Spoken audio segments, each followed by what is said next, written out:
Hello everybody, and welcome to the presentation on utilitarianism. This presentation covers the utilitarian theory of ethics. There is a separate presentation that covers objections to utilitarianism, so please make sure you view it. As you will recall, we have been using a basic anatomy of an ethical theory to identify the key functional parts of ethical theories we've been looking at.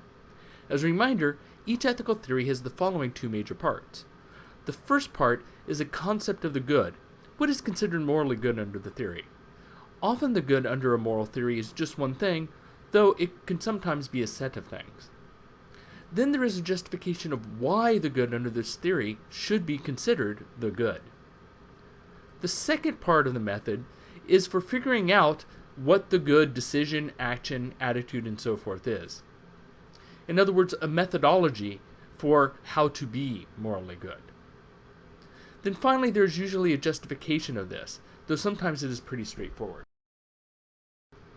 There are several different types of ethical theories. One common type includes ethical theories that determine whether an act was good or bad by the consequences of that action. These are called consequentialist ethical theories. The most famous type of consequentialism is utilitarianism. And there are several forms of utilitarianism, but we will be focusing primarily on Mill's version. So I will be presenting you with 4 general rules of what is called hedonistic act utilitarianism. That will help you apply the theory. Here is Rule 1. Under utilitarianism, only the consequences of our acts or actions matter morally. The word only here should really be stressed. Motivations, dispositions, and so forth do not matter at all morally except insofar as they can affect outcomes. Before moving on to utilitarian theory proper, I'd like to give a thought experiment to get at the intuition behind consequentialist theories in general. So we will engage in a thought experiment here. Before moving on, you should remember that this is a thought experiment. The purpose is to get at our moral intuitions, not to be something that is likely to happen in the real world. If you haven't already, you should read the section of the FAQ that explains the importance of thought experiments and their parallel to scientific experiments. That said, here's the scenario. Imagine that calamity is about to strike. There's a train that is approaching a fork in the rails. On the left side of the fork, call it track A, there is a stalled car containing a family of 4. On the right fork, call it track B, is a stalled school bus carrying 31 people, 30 students and a bus driver. You are standing next to the switch. Now currently, the switch is stuck in the middle.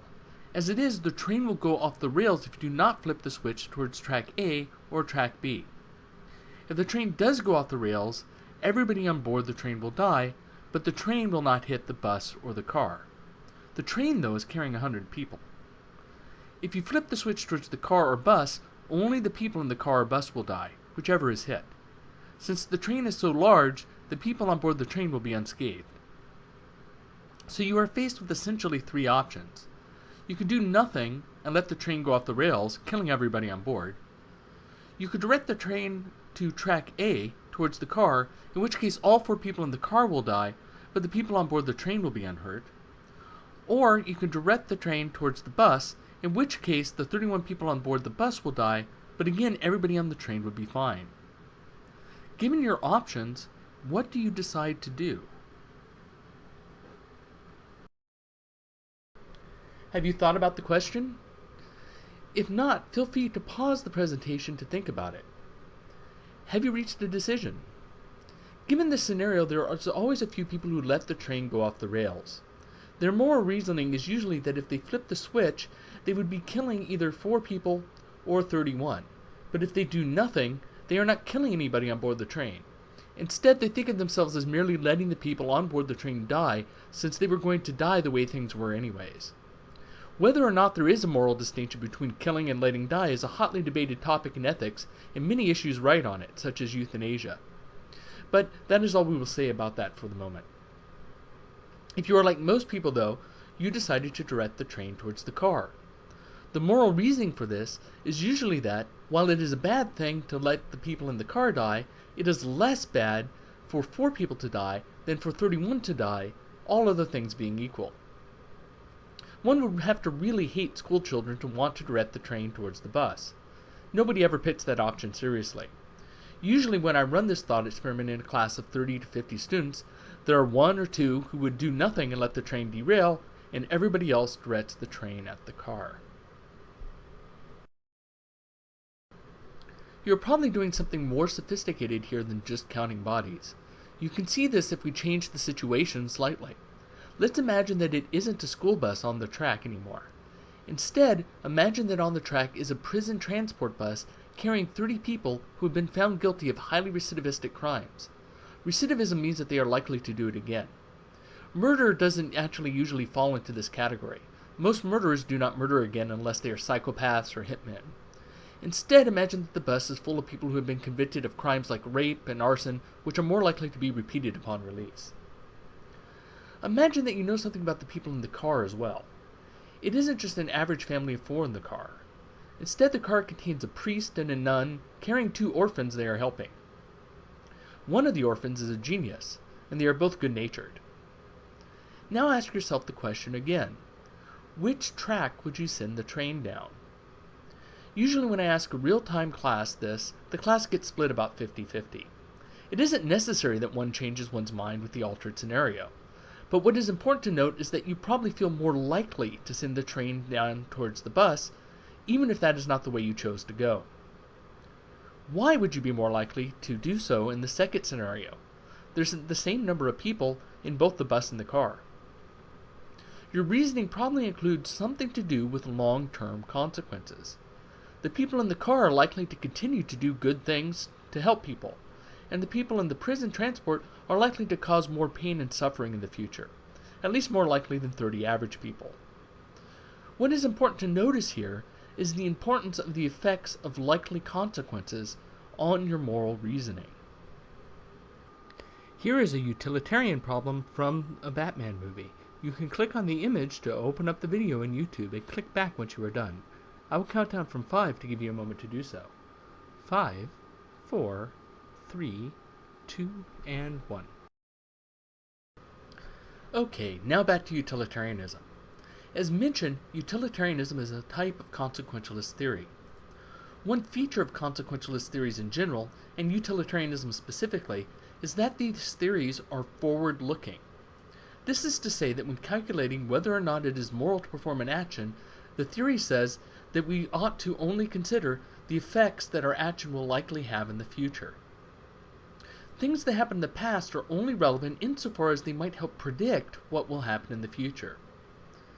This gives us our second utilitarian rule. Utilitarianism is completely forward or future-looking in terms of justifying the morality of our decisions or actions. Okay, so given what we have said so far, let's apply our anatomy of an ethical theory to utilitarianism. The concept of the good in utilitarianism, the version we are concerned with, is happiness. Happiness is the morally good thing that is to be maximized. But what is meant by happiness for the utilitarian? By happiness, the utilitarian means pleasure. The opposite, what you could call negative happiness, is pain, and this is considered to be the only evil under the theory. The view that pleasure is the only good and pain the only evil is known as hedonism. Now, hedonism is sophisticated in its interpretation of pleasure and pain. All pleasurable sensations, not just physical ones, count as pleasure. Likewise, anything unpleasant counts as pain. Experiencing things like friendship and love, intellectual fulfillment, and so forth are all very important pleasures under the hedonistic worldview. Hedonism is often misunderstood in modern culture in non-philosophical contexts. Even many intellectuals have criticized hedonism for urging people to live a life of base pleasures, a life of sex, drugs, and rock and roll, if you will. But this is not an accurate portrayal of hedonism. Hedonism is a theory about the good, what it is that people find ultimately valuable. But almost no hedonistic philosophers have ever endorsed wallowing in base pleasures. Historically, hedonists say that emotional and intellectual pleasures are the most important, and even encourage temperance of baser physical pleasures because they can lead to more unhappiness down the road or long term, because one might become dependent upon them, addicted to them, or indulge in them to the exclusion of more important pleasures. The hedonism bot of Futurama provides a useful illustration of this misunderstanding in modern culture. If you click on the image, you will be taken to a YouTube link. I will count down from 5 in order to give you a moment to pause the presentation and follow the link.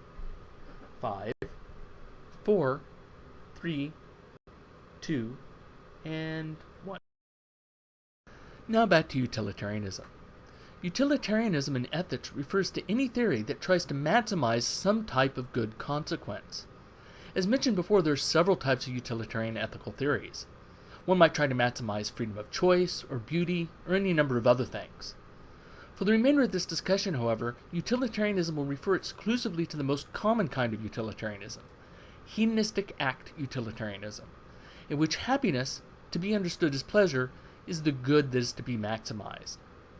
The idea is that actions are right so long as they maximize happiness and minimize the opposite, which you could think of as negative happiness or pain. This gives us our third rule of utilitarianism. Utilitarians are to always act as to cause the maximum amount of happiness. If all solutions would cause more pain than happiness, then act so as to minimize pain. This is called the greatest happiness principle. Because of the bad rap hedonism has, one of the primary concerns of Mill when writing about hedonism was to clarify that, though happiness is pleasure, it includes many kinds of pleasure. For Mill, physical pleasure was the least of these. Indeed, Mill talked about higher and lower pleasures, and the lower pleasures were those pleasures that most animals are capable of. Mill actually thought that there were two different types of pleasure, not just different magnitudes of pleasure. In other words, he thought that no amount of a lower pleasure could ever equal a higher one. Not all utilitarians who say that the good is pleasure agree with this, however, and many say that higher pleasures are not different in kind, but just different in how much pleasure they produce long term. In other words, higher pleasures just pack more of a punch in terms of intensity or duration. Bentham, generally considered to be the founder of utilitarianism, thought of it this way. We will be discussing hedonistic act utilitarianism as if pleasure was only of one kind, but of different magnitudes. But once you understand it this way, it would be easy enough to shift into thinking about multiple types of pleasures. So, though I've emphasized this already, it is important to understand that, for the utilitarian, social pleasures such as love, having a good friendship, pleasure from helping others, and so forth, are considered pleasures every bit as much as eating a tasty meal or sexual pleasures. Now, remember the importance of justifications in ethics. We have so far discussed what the good is under the theory of utilitarianism, but we haven't said why. So why does the utilitarian think that pleasure is the ultimate good? To help you understand why, please take out a pen or pencil and a piece of paper, or just boot up Notepad or some other text editor. I want you to do another little thought experiment with me. Okay, here we go. First, think of something that you really want and write that down on the page. Hit pause to give yourself time to do this.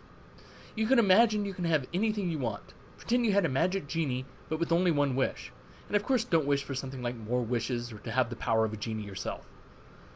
I will delay for 5 seconds so that you can pause the presentation in order to do this. 5, 4, 3, 2, and 1. Okay, now, in another sentence or two, explain why it is that you want the things that you wrote down in step 1. Like this: I want X because of blank. You might have to list a couple of reasons. Please pause the presentation while you do this. I'll wait. I'll even count down from 5 to give you a chance to do so. 5, 4, 3, 2, and 1. Okay, you should have now completed steps 1 and 2. In step 2, you wrote down why you wanted the thing, event, and so forth that you wrote down in step 1. If you have done the assignment, you have listed one or more things now in step 2. Next, pause the presentation again and write down why you want the things you wrote down in step 2. Why is it valuable? Why do you want that? Again, I'll pause for you to do so. 5, 4, 3, 2, and 1. Okay, once you've finished with that, continue this last step over and over again. Each time, write down why you want the things in the line above. And do this over and over until you reach a point where you can no longer give an explanation of why you want the thing that you wrote down in the previous step. Again, I'll pause to give you a chance to pause the presentation in order to do this. 5, 4, 3, 2, and 1. At this point, you should have listed the first thing you wanted, why you wanted it, and why you want the thing that made you want the first thing, and so on until you came to something that you want but which you could not justify in terms of other wants. In other words, you should have come to something that you want for its own sake, and not for the sake of getting or achieving something else. A possible example. Suppose that you said you wanted to win the lottery. Why? Because you want to be independently wealthy. But why? Because being wealthy would give you more free time. Why does that matter? Because having more free time will allow you to pursue those things you enjoy and free you from having to do things which you don't enjoy. But why does that matter? Because doing the things you enjoy makes you happy or gives you pleasure. But why do you care about pleasure? Can you give a reason? The hedonistic utilitarian argues that your explanation must stop here. In other words, they argue that you can't give some reason why you want happiness or pleasure beyond the fact that you directly like happiness or pleasure. It is for this reason that happiness as pleasure is considered to be the ultimate good. This is the justification for their conception of the good. This leads us to the next part of the theory, which is the method of achieving or being good. For hedonistic utilitarianism, the method is to follow the greatest happiness principle. According to the greatest happiness principle, you should always act to maximize the total amount of happiness in the world. We listed this as Rule 3. So to recap, Part 1, or the concept of the good. The good for utilitarians is happiness, or pleasure. What is the justification? Why happiness? Because happiness is the only thing that is valuable for its own sake and not for some other reason. In other words, it is the only thing that has purely intrinsic value, value in and of itself. The second part is the method, how to do or be good, and for utilitarians, this is to follow the greatest happiness principle. Always act in such a way that the consequences of your action will produce the greatest amount of happiness total and the least amount of pain. This is because the greatest happiness principle maximizes the amount of good that exists in the world. Now that we know the theory, how do we apply it? Think of pleasure as being able to be represented by positive numbers indicating units of pleasure. Call these units hedons. We will be using the word hedon to refer to a single unit of pleasure. Think of pain as negative pleasure. The philosophical term for these are dolors, but you can simply call them negative hedons for conceptual ease. So, how do you apply the greatest happiness principle? When you're asking yourself what act you should morally perform, go through these steps. Step 1. Consider your possible options, actions. Step 2. For each possibility, try to determine the total amount of pleasure and pain this action would cause. Step 3. Regardless of how it affects yourself, you choose the option that will result in the greatest amount of happiness or the least amount of pain if all possibilities are negative. This gives us the fourth rule of utilitarianism. For utilitarians, the pleasure of every person counts equally. The greatest happiness principle is not designed to maximize your own happiness, but the total amount of happiness in the world. The reasoning is that happiness is the ultimate good, not just for yourself, but for all persons. Your hedons count for no more and no less than any other hedons produced by any other feeling being. Therefore, all your actions should be aimed at maximizing the total amount of pleasure or good in the world. In other words, if you do not act to maximize pleasure, then you are choosing a world with less good over a world with more good, and this would be immoral. Let's try to use this in a calculation. We will consider whether or not capital punishment for murderers is moral. That is to say, instead of life in prison with no possibility of parole. So here's one interpretation of the values that might be applied. Keep in mind that the values you choose on your scale could be different so long as they stay reasonably relative to one another.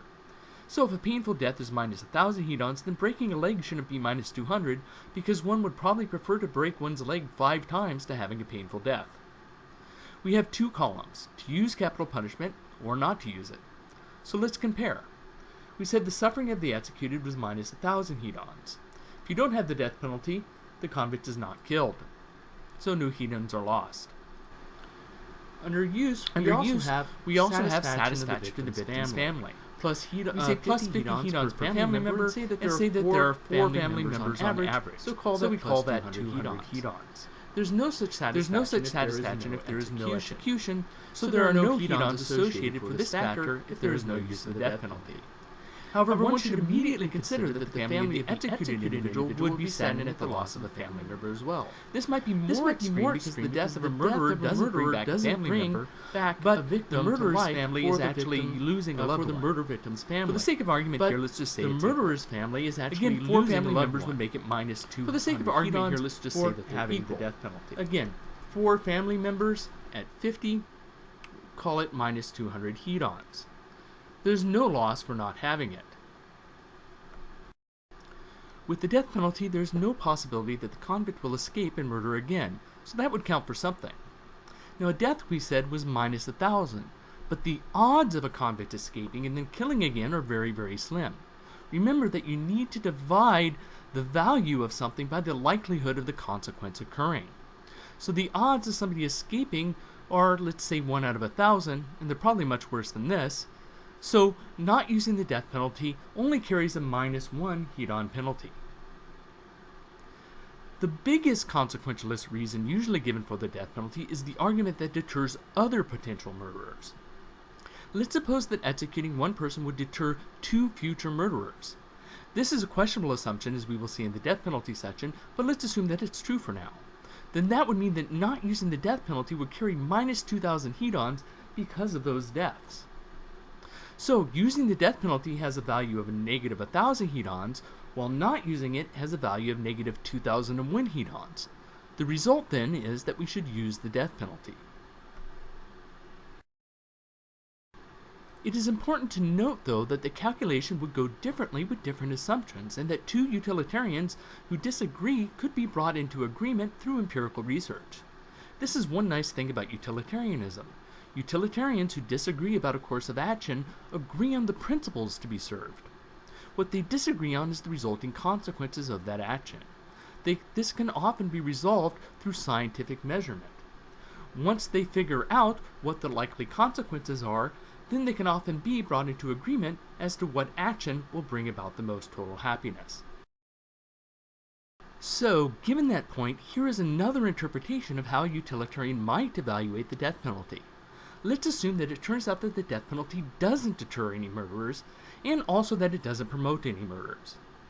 This red line here indicates this important change. Notice how the balance of the totals has now shifted. The total hedon value for using the death penalty is still negative 1,000, but the hedon value for not using it is only negative 1. In this case, the death penalty should not be used. Once it is determined whether the death penalty deters or not, utilitarians who disagreed because of this part of the calculation could be brought into agreement. It is also important to note here that if you were working out the utilitarian considerations for the death penalty for real, there is much more you can consider. A utilitarian would consider everything she could. This might include the cost of the death penalty, the cost for life in prison without parole, whether family members suffer more from an ongoing set of trials for the death penalty than they would if the convict were just locked up without parole, and many other consequences. Notice that for utilitarians, what is right or wrong depends largely upon what the circumstances are. Thus, while utilitarians have a moral principle that they always apply, the greatest happiness principle, the theory is relativistic in that the situation surrounding the moral decision itself is important for determining if an act is right or wrong. This is because situations alter likely consequences or results. For example, a utilitarian might hold that it's almost always wrong to lie because it causes more unhappiness than happiness, but still hold that it would be acceptable to lie in order to save the life of another person or in some way prevent a great deal of pain. Absolutist theories, such as Kant's, who we'll be looking at later, say that if lying is wrong, then it is wrong under all circumstances. Thus, one notable point about utilitarianism is that good or bad, right or wrong, can largely depend upon the circumstances under which you are making your decision or performing your action, as opposed to just the decision or action itself. There's a bit more to say about hedons. You would have noticed that in the capital punishment examples, numbers were applied to the different consequences that are likely to result from an action. But how do you know what number to assign? This is a problem because you can't measure pain like you would measure inches or ounces. But while exactness might be impossible, the utilitarian would argue that you can make good estimations by using reasoning, empathy, and experience, and consider pleasures and pains relative to one another. For example, you might build a scale like this in your head. The idea is that your scale should be consistent in terms of how the values relate to one another. Some people might disagree about whether a tasty snack is worth more hedons than a decent TV show, or whether a bee sting is worse than a stubbed toe. Few rational people would say, however, that a stubbed toe is worse than chemotherapy, or that a tasty snack is of more value than a loving relationship. In this way, it is argued, we can get pretty close estimations of the pleasure-pain value of consequences. It doesn't matter what numbers you use, so long as they are the right relative distances from one another. So you might have said that the death of a loved one is minus 500 hedons and not minus 50. And then also called chemotherapy minus 300 hedons. So long as you keep the same relative scale, it doesn't matter how big or small the numbers you are using are. You could even use decimals. Oftentimes, decisions have to be made quickly. So, a utilitarian might not actually have time to assign numbers, but instead might have to estimate and weigh the likely resulting pleasures and pains more quickly. Sometimes this is used as a criticism of the theory. So, a quick recap. All ethical theories have a concept of the good and a methodology for achieving that concept of the good. For utilitarians, the concept of the good is happiness, and is cast in terms of pleasure. The justification is that happiness, in the form of pleasure, is the only thing that is wanted for its own sake, not for the sake of something else. The method of achieving the good is to follow the greatest happiness principle. This is because it maximizes the total good in the world. And here is a recap of the 4 rules we gave for utilitarianism. Rule 1. Consequences are the only thing that matter morally. Rule 2. Utilitarianism is completely forward or future-looking in terms of justifying the morality of decisions or actions. Rule 3. Always act to cause the maximum total amount of happiness. If all solutions will cause more pain than happiness, then you act so as to minimize pain. This is the greatest happiness principle. Finally, Rule 4. For utilitarians, the pleasure of every person counts equally. The greatest happiness principle is not designed to maximize your own happiness, but the total amount of happiness in the world. Here are some common errors students often make regarding utilitarianism that you should try to avoid. Don't think of utilitarianism as one person, one vote. A decision isn't made based on the number of people affected, but instead on the total amount of pleasure-pain generated by your action or decision. 10 hedons is 10 hedons for a utilitarian, whether it comes from one person or from 10. Don't limit yourself to thinking about only physical pleasures and pains. Non-physical pleasures and pains count. In fact, they are often more important. Don't limit yourself to only thinking about those most directly affected by a decision. For example, the decision to lie to somebody affects the person you lie to, but might also affect people that the person interacts with. Consider a false rumor spreading through a population of many people, for example.